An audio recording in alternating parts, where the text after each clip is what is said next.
Olá pessoal, como vão vocês? Sejam muito bem-vindos a mais um episódio do nosso podcast, o Pode Construir. Temos o prazer hoje de trazer aqui para falar conosco sobre um assunto que eu particularmente acho muito importante, que são as normas, né, na construção civil, as normas registradas que fazem parte da ABNT. Porém, hoje nós vamos falar um pouco de norma para parte de ensaios laboratoriais. Para isso eu trouxe aqui a engenheira Isabelle Gama, da Gamatec Engenharia, que vocês vão conhecer em breve, vão saber um pouquinho de tudo que está acontecendo nessa parte, e ninguém melhor do que ela para falar sobre isso. Isabelle, seja muito bem-vinda mais uma vez, muito obrigado. Fica à vontade, o microfone, né, Wendel, que nem a gente diz, o microfone é seu, a palavra é sua, né, Wendel? Olá, pessoal. Juliana, um prazer estar aqui. Muito obrigada mais uma vez pelo convite. Imagina, é um prazer, Isabelle. E vamos aí tentar falar da maneira prática e simples sobre norma, porque eu acho que começa aí o tabu, né? Quando fala norma, a gente até enrijece e fala, opa! Porque às vezes, né, quando a gente está falando de generalizando, né, tá fazendo algum exercício de resistência dos materiais, ou tá fazendo um concreto, tá fazendo... tem que usar a norma tal, o aluno começa a ficar desesperado, aí chega na reta final do TCC, é norma para isso, norma para aquilo. Então é um tabu realmente, né? Uma coisa muito louca. E ainda mais é legal agora, nesse caso, que a gente vai falar da norma dos ensaios, porque, Isabelle, me corrija se eu estiver errado, mas assim, tem muita gente que ainda não dá importância. Primeiro, as normas, e segundo, a ensaios laboratoriais. Então, ninguém melhor para falar sobre o assunto que você. Gente, uma curiosidade aqui para vocês é a seguinte: quem elabora as normas? Somos nós, engenheiros. Pois é. Então, vocês que estão aí, poderão fazer parte dos comitês de elaboração de norma. Sim, e faz todo sentido total. A gente participar. Inclusive, eles até falam lá dentro da ABNT que sentem uma carência grande de profissionais que estejam lá e que falam... Porque assim, Juliano, eles têm uma ótica. Se eu for lá, vou estar sobre a ótica do Laboratório de Controle Tecnológico para aquele determinado serviço. Perfeito. Certo? Mas aí, aquele serviço, ele também vem da concreteira, que daí é um outro tipo de controle. Né? Daí vem do mestre de obra, que vai utilizar aquele concreto. Então, assim, são frentes diferentes. Então, é importante, e eles cobram muito, que mais profissionais façam parte dos comitês de norma, tá? Hoje a gente faz parte de alguns comitês bem voltados para a área de ensaio lá na BNT. Tá. Então, só uma curiosidade, quem faz as normas somos nós. Ou seja, quanto mais ativos tivermos, melhor né? Para as normas saírem do papel. Eu acho assim, eu não sei se eu tô ficando... talvez, mas eu costumo brincar saraiva, talvez, por algumas coisas, mas eu vejo que algumas coisas ainda são direcionadas para determinadas situações, né? Então,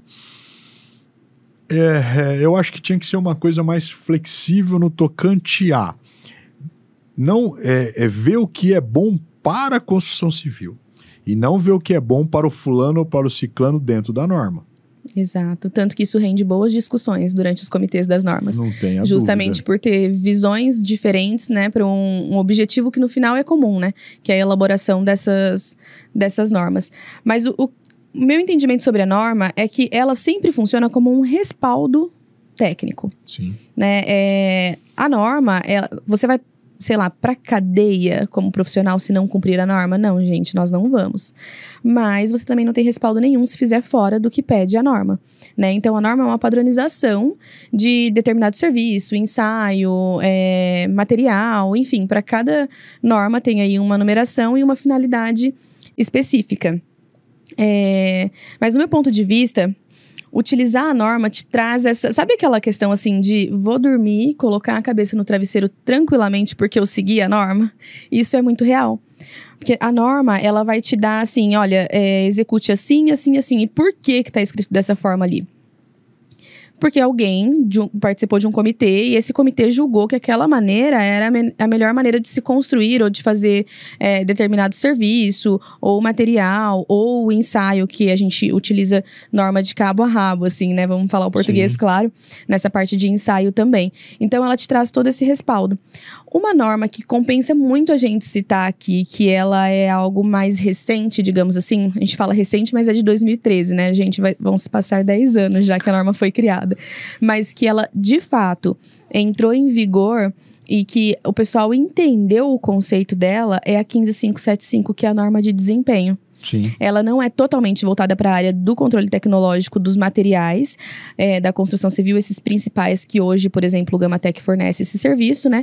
Mas fala ali sobre a questão de a cor da pintura da casa, né? De acordo com a temperatura do local onde a casa vai ser executada. Isso tem que ser pensado desde o projeto e aí depois na execução. Então, a norma de desempenho, para mim, hoje, ela é uma das cruciais. E aí, lógico, que depois dela ramifica-se várias outras. Mas se seguir ela desde o projeto ali é algo crucial. E faz sentido, Juliana, porque assim, a norma ela é para padronizar, certo? Uhum. Você gosta de uma determinada cor, eu gosto de uma determinada cor. Só que a gente está fazendo um produto para uma terceira pessoa que vai comprar. Então vamos falar de pintura, que daí fica bem claro para vocês. O Juliano gosta muito de preto, eu adoro um branquinho. E a gente chega num consenso de um cinza. Só que um cinza, gente, numa região quente como Araçatuba, será que é pertinente ou não? Então, a norma vem para isso. Ela padroniza e te fala, olha, a gente vai utilizar de tal faixa a tal faixa de temperatura, essa cor específica. Não que todas as casas vão ser cinza, tá, gente? Tem lá uma gama de cores que podem ser utilizadas, né? Cores frias, muito mais frias do que quentes. Então, a norma, em relação à padronização, eu acho que ela dá uma boa luz pra gente, assim, de onde seguir, sabe? Pra não ficar um negócio meio jogado, meio fora do contexto do que deveria ser. E até para quem vai comprar o produto final, que no nosso caso aqui a gente tá falando de construção civil, né? Sim, sim. Tá? Então acho que faz sentido nesse momento, assim, a gente falar de norma, padronização de norma e do quanto ela serve de referência mesmo. Mas dentro delas, né, a gente sabe, a 15575, eu uso bastante ela, até por conta do desempenho da edificação, quando eu faço alguma perícia, algo do tipo. Mas, assim, dentro da parte dos ensaios laboratoriais, aonde eu quero chegar? Se efetivamente, como que eu sei que talvez a concreteira está usando a norma? Até então, até eu fazer o ensaio, preencher o corpo de prova, fazer todo o procedimento, que também tem ensaio, tem norma para tal, Sim. né? Vai me atestar algo positivo, entendeu? Essa é a preocupação. Sim. O ideal é que quando você está ali executando uma obra, você vai fazer a solicitação de um concreto. A gente não pode garantir que realmente a concreteira esteja utilizando a norma ou não, mas o que a gente pode garantir é que, sabendo da norma, que hoje é a 12655, que fala quais são os critérios da produção de concreto, então você sabendo parcialmente ela, gente, não precisa ser tudo, tem coisa ali que é voltada para laboratório e não faz sentido você saber. Mas, por exemplo, essa norma, ela te dá a quantidade mínima e máxima de cimento que pode ter em determinado FCK. Tá. Então, você já tem uma noção. Quando você vai solicitar o concreto, você vai pedir um FCK de 20 MPa. Então, qual é o mínimo de quilos de cimento que ele precisa usar? Ah, Isa, mas que diferença isso vai fazer? Ora, quando chegar a nota fiscal, você vai olhar, bater o olho e ver qual é o quilo de cimento que ele está usando naquele FCK que você está pedindo. Então, se você tiver essa noção do que fala a norma, no que toca ao seu interesse ali como executor de obra, você vai ter essa noção de que a concreteira, por mais que ela não tenha utilizado todos os métodos lá dentro da produção, o mínimo tem que ser atendido. Esse é o primeiro item que a gente pode analisar se a concreteira está fazendo certo ou não. Consigo maquiar a nota? A nota fiscal? Consegue. Daí eu acho que já é questão de índole, né? Quem te fornece serviço, né? Você qualifica seus fornecedores? A pergunta que eu fiz para ela, entendeu? No sentido da própria qualificação do fornecedor. Por quê? Para que não haja uma situação como essa. Porque o que altera o valor do concreto usinado? Cimento. Exato. Né? Então, assim, por isso também a confiabilidade na concreteira é importante. Exato. Né? No sentido de, poxa, a concreteira do Chico não vai me dar problema porque eu sei que eu já fiz uns ensaios com ele e chega na resistência que eu quero. Exato. Né? Porque a gente sabe que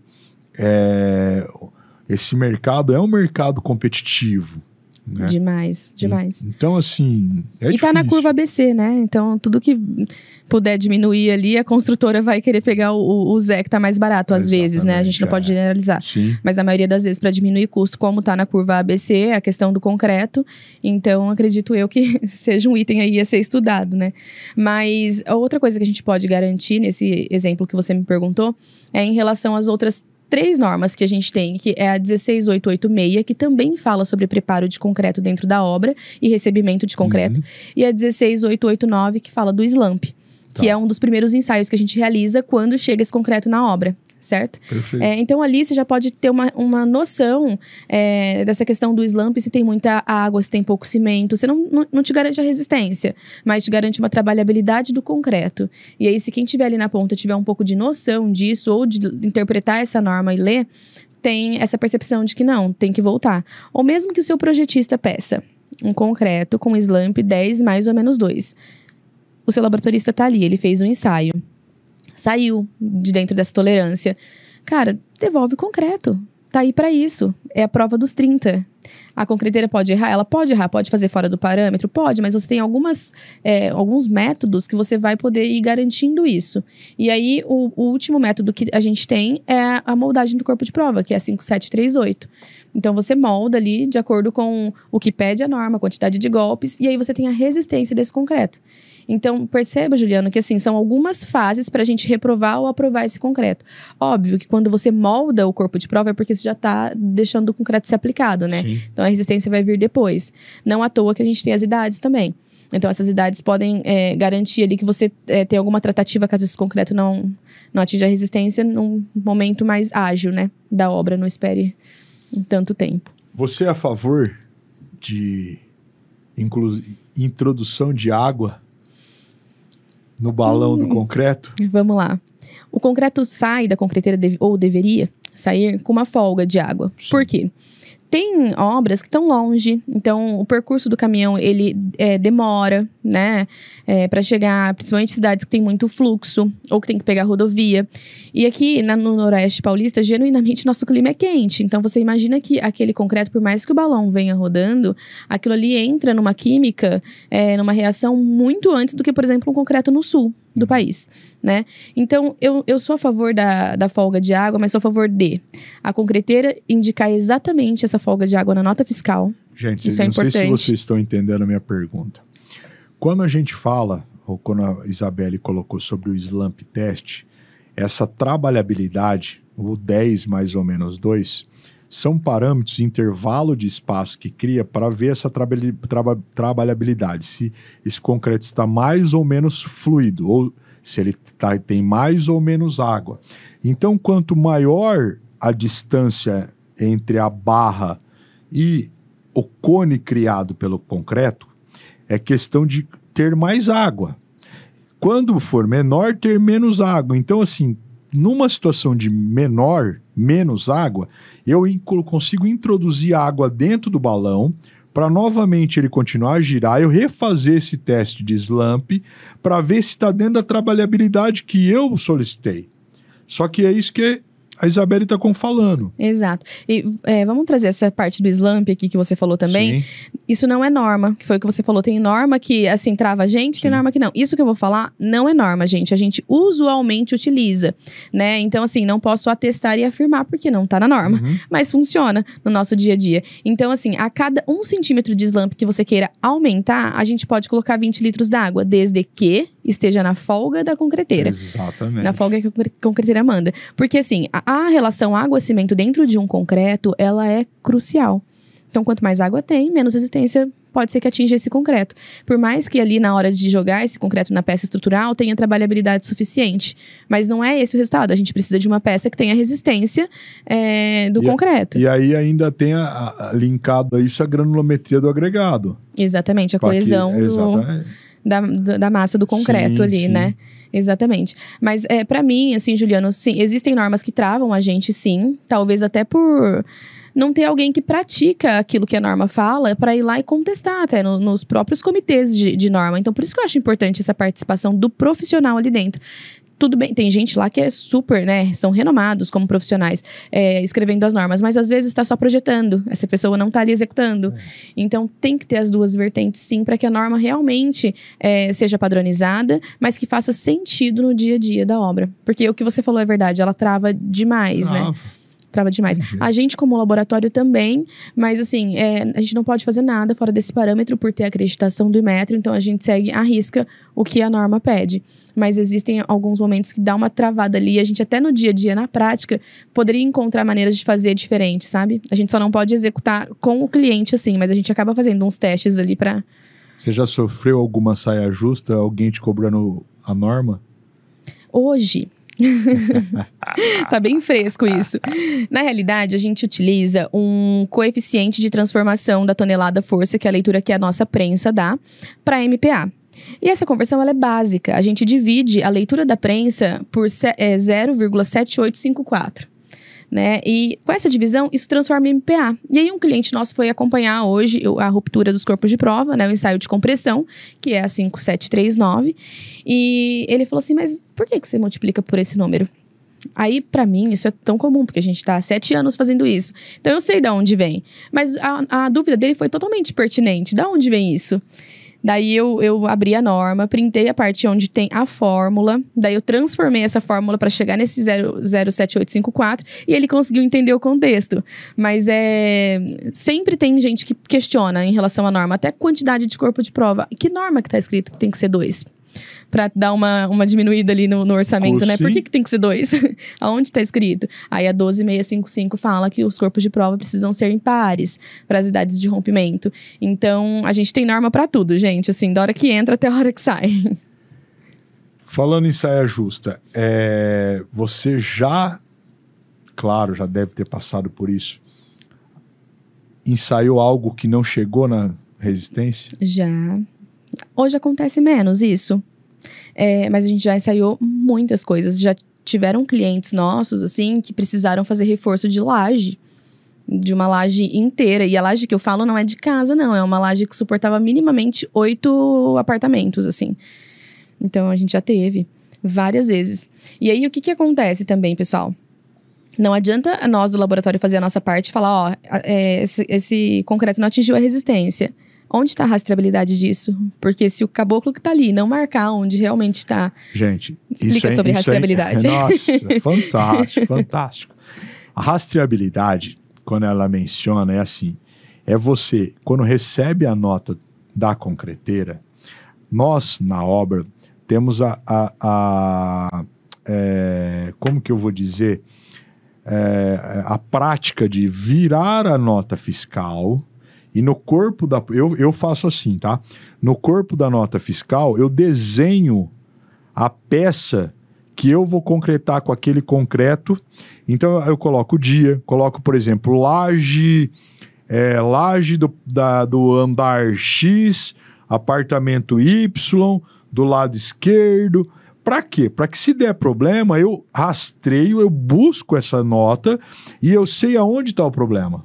Exatamente. Então a gente faz o quê? A rastreabilidade é uma investigação. Senão, não serve de nada Para que ter o resultado do laboratório. Exatamente. O que eu vou fazer com isso? Aonde é que está o problema? Então, a rastreabilidade, ela é tão crucial quanto esse mapeio todo das peças também, Sim. né? Escrever a nota fiscal, Sim. saber extrair todas essas informações, passar para o laboratório, para que a gente saiba ali rastrear essa peça dentro do laboratório. Eu estava conversando hoje também com 2 pessoas que visitaram o Gamatec, exatamente sobre isso, porque o pessoal enxerga assim, vamos lá, moldar um corpo de prova. Do corpo de prova moldado até a entrada dele no laboratório, ele percorre um caminho tão crucial que a gente não pode perder a amostra. E aí entra já em requisito da 17025, porque a gente está lidando com uma propriedade do cliente. Essa amostra não é do Gamatec. Sim. Ela é do cliente, então ela tem que entrar codificada, ela tem que passar pela retífica, ela precisa estar identificada de forma correta para colocar na câmara úmida, para depois a gente fazer a ruptura dela e ser descartada de forma correta também.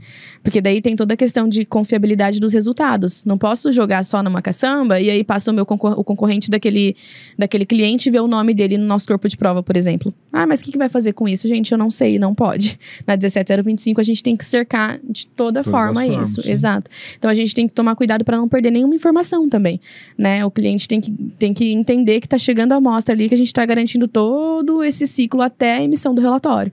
Que daí seria o ciclo final, realmente, desse ensaio. Entendi. Né? E assim, além, por exemplo, da rastreabilidade, além das normas, né? O que mais de quesitos ou requisitos, né, que a gente, nessa situação, pode, né, associar as normas para nos ajudar? Porque eu vejo, assim, muita gente, além de desconhecer a norma, não usar a norma, ou porque nós temos uma pessoa que não sabe que existe a norma, temos aquela pessoa que sabe que existe e não usa, que temos aquela pessoa que sabe que existe, usa, mas não faz devidamente. Então, esse é um processo complicado, né? Então, assim, o que a gente pode, numa situação como essa, agregar para um resultado melhor? Para quem está assistindo e for de interesse, tomem nota, então. Que aí eu vou falar algumas normas que são usualmente para a construção civil, né? Do começo ao fim da obra. Então, assim, se vai fechar custo ou não, aí é um outro critério. Mas vamos falar da parte técnica, Sim. então, né? Quando você inicia uma obra, você faz a limpeza do terreno e aí logo na sequência tem a parte de terraplenagem, certo, Juliano? Vai me ajudando aí que você conduziu muitas obras, você consegue. Então, vamos lá. Nessa parte de terraplenagem, geralmente o pessoal fala assim, vem aqui e bate um proctor. Então, eu queria deixar claro quais são os ensaios que são necessários nesse período da obra e quais os nomes e normas deles, tá? Sim. Então, vamos lá. Quando a gente fala de solo, a gente sempre coleta para fazer o CBR, que o CBR é o Índice de Suporte Califórnia. A norma que rege ele hoje é a 9895, tá? Essa norma, ela vai falar pra gente que suporte esse solo tem, se ele vai precisar de um tratamento, se não vai, se a gente vai ter que trabalhar com ele de uma maneira diferente, a umidade que ele vai ter, a melhor umidade ali pra ele tá na melhor fase de trabalhabilidade dele. Então, o CBR ele é crucial nessa hora. Tem projetista que pede até antes de saber como ele vai trabalhar aquele solo todo, esse manejo do solo, né? Isso é importante também, o de sondagem, hoje não tá no escopo do Gamatec, mas o pessoal também faz, tá? E manda pro projetista para poder executar o projeto.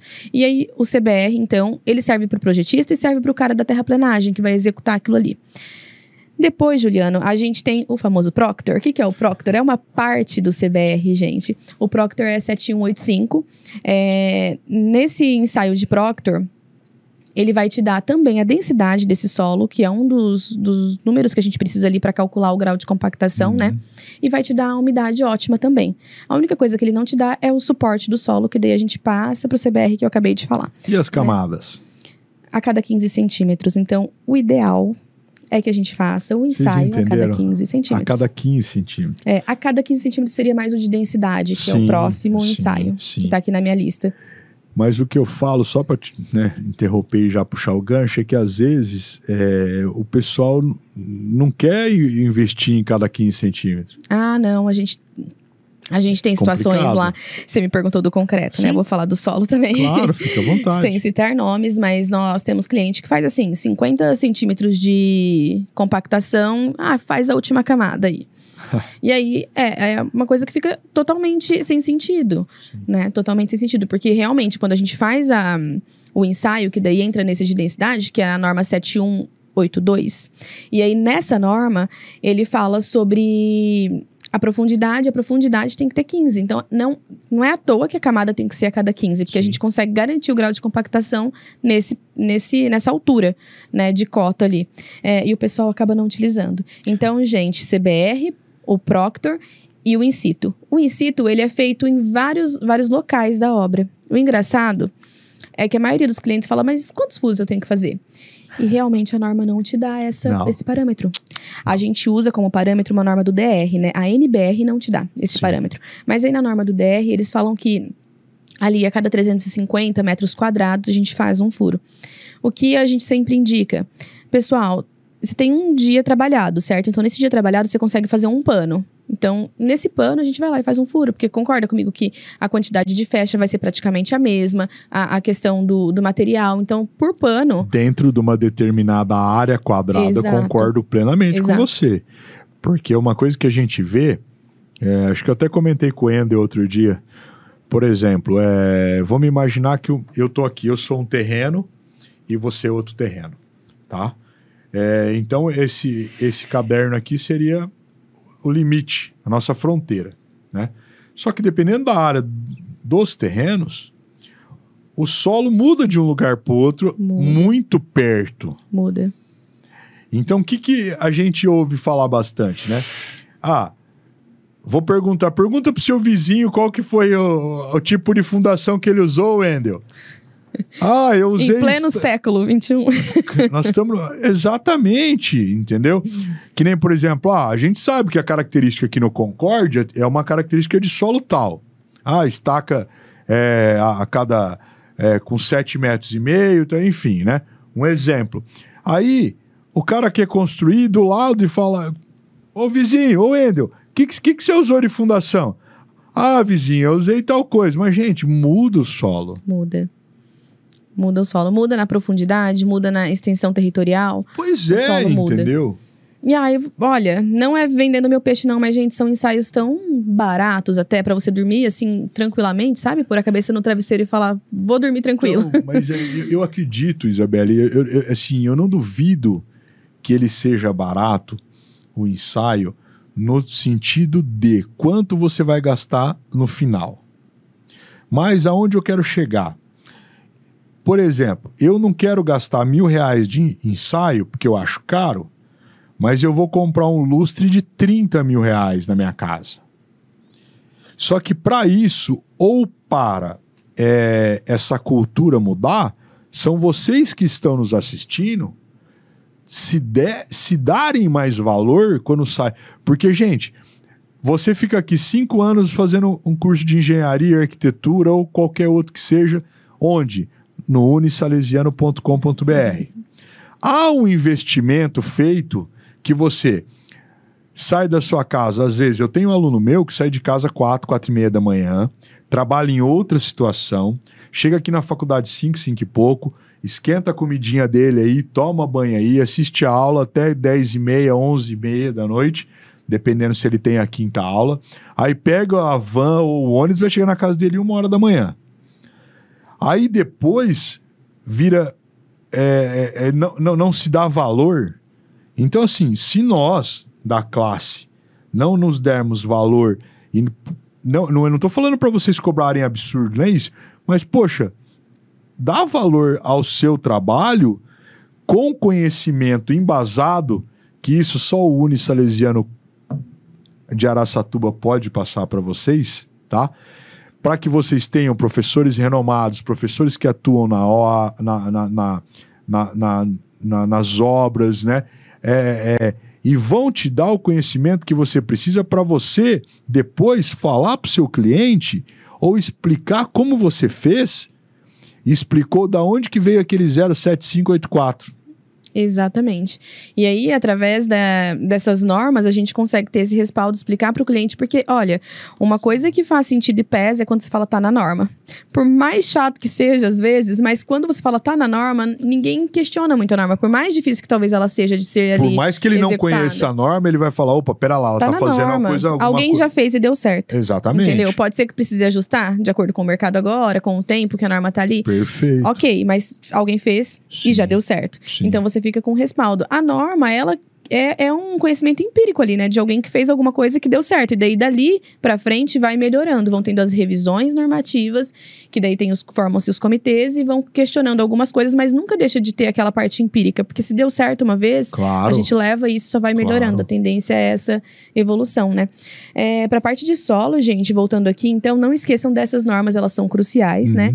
E a parte do in situ, que é o ensaio do frasco de areia, ele é bem usual, assim, frasco de areia. A gente fala bem que o frasco de areia aqui faz o grau de compactação. Ele vai te dar ali se aquele solo foi bem trabalhado, se aquilo ali tá compactado.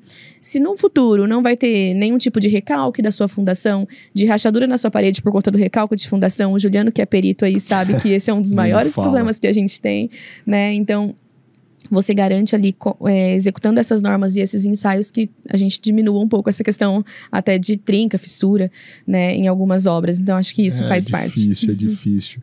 Mas eu ainda vejo também uma situação que você colocou,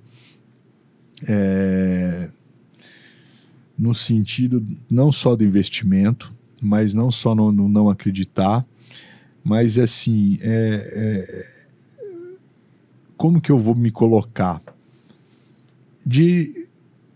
Não se faz necessário, né?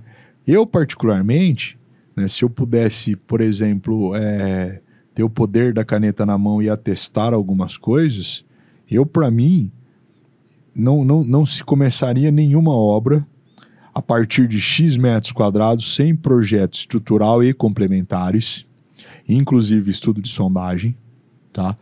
Por quê?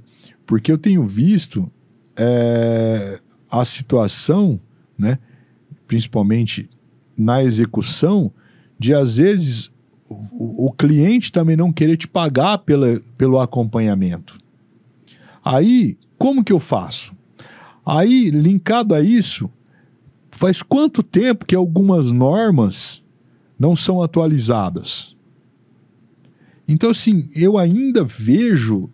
Por isso que eu falo para vocês que estão nos assistindo, né, os nossos alunos e aqueles que já saíram, que a gente tem que fazer parte desses comitês, porque isso vai impactar onde? No nosso trabalho do dia a dia daqui para frente. Então, por exemplo, eu assim, não sou muito ativo nessa situação de normas, né? Mas, por exemplo, me fala uma norma que já tem 5 anos que ela não é atualizada. Essas normas de solo, elas têm são, assim, bem antigas. Para você ter uma noção, a gente tem norma de 84, que foi, assim, uma das primeiras que começaram a serem feitas. 84, a moça não era nem nascida, não era, gente. Faz conta aí, eu não era. Ô, Wendel, você tem noção do que a moça falou para nós, Wendel? A norma de solos... ela não é atualizada desde 1984. Bom, ela está sofrendo uma atualização agora, mas assim, desde lá não tinha. Então, assim, demorou-se um tempo muito... 94, 2004, 2014, ano que vem faz 40 anos. Gente, em 40 anos... Muita coisa muda. Muita tecnologia diferente, muita forma diferente de trabalhar. Então, você tá vendo o problema que a gente passa, Wendel? Na construção civil? Então, gente, vocês estão assistindo 39 anos para uma norma ser atualizada. Exato. Então, você sabe aonde... Como que a gente atua? Você sabe aonde eu vejo mais falha nessa questão de norma? Em casas comuns, assim, sabe? Em construtoras, quando elas têm que seguir a ISO 9001, sim, daí são requisitos, então utiliza muito mais norma, fala-se mais da norma. Eu acho que tem até uma vivência maior. Mas quando a gente vai fazer uma residência, imagina uma residência comum, independente se ela for terra ou assobradada. Uma residência, o pessoal geralmente não faz muita questão dos projetos estruturais, complementares. Eu compartilho da seguinte opinião, tá? Não é uma verdade absoluta. Mas eu acredito que os municípios precisariam se envolver mais nessa questão e, assim, exigir isso até na aprovação do projeto. Porque hoje, a maioria dos municípios exigem um projeto de planta baixa, 2 cortes básico. Ali. Memorial descritivo básico. Memorial descritivo que você coloca, se for igual ou não, o habite-se não depende disso. ele não abre para saber se está com tijolinho ou com bloco baiano, enfim. Então, acho que tinha que partir daí também, né? Tinha que ter uma reunião, um comitê dentro das prefeituras municipais que atestassem algumas coisas nesse sentido. Desde que eles queiram, né? Desde que eles queiram. E aí a gente é de política pública, né? Juliano, mas aí olha quanto fomentaria até a nossa classe com de certeza. Profissionais. Vale um valor enorme para nossa classe. Entendeu? E acho que assim, essa questão de preço e tudo mais, aí é algo que comercialmente se ajusta. Sim. Mas é a parte técnica mesmo, né? De exigência, deveria ter. Porque a norma, ela é exigida. A de projeto estrutural, complementar. Pra gente finalizar, então. Fala pra mim, Isabelle, como engenheira, atuante, árdua na parte de ensaios laboratoriais, o que são as normas para você e qual a importância? Para mim, elas são referência e me dão um respaldo no dia a dia. É aquilo que eu falei. Referência, então, para ela seguir, exatamente, tem embasamento e respaldo para ela se garantir. É isso. Resumo perfeito. Acabou, entendeu? Então, assim, gente, temos aqui a nossa convidada, a Isabelle, que mais uma vez está nos mostrando que, gente, as normas são importantes. Usem-as, que você vai ter sucesso também. Porém, a partir de usá-las, saiba se precificar, saiba se vender e as conheça para poder mostrar para o seu cliente. Exatamente. Eu acho que ter a norma ali é como se fosse uma bíblia, sabe? Deixa ali embaixo do braço. Pro engenheiro civil, ela é isso. É uma bíblia. Você segue ali que não tem erro. Perfeito. Não tem erro. Gente, então aqui para encerrar, queria agradecer mais uma vez a Isabelle Gama da Gamatec Engenharia por fazer parte aí de mais um podcast nosso, Pode Construir. E para vocês que ainda não nos conhecem e estão nos assistindo, unisalesiano.com.br. Acessem e visualizem os nossos cursos de arquitetura, engenharias, sociais, humanas, as áreas da saúde. E se quiserem nos conhecer, entre em contato com a gente, venha aqui nos conhecer, venha ver a estrutura do que a gente pode nos proporcionar, do que nós podemos lhe proporcionar. Gente, um abraço, obrigado, Isabelle. Obrigado. Obrigada mais uma vez, Juliana, eu que agradeço. Um abraço, até mais, tchau, tchau.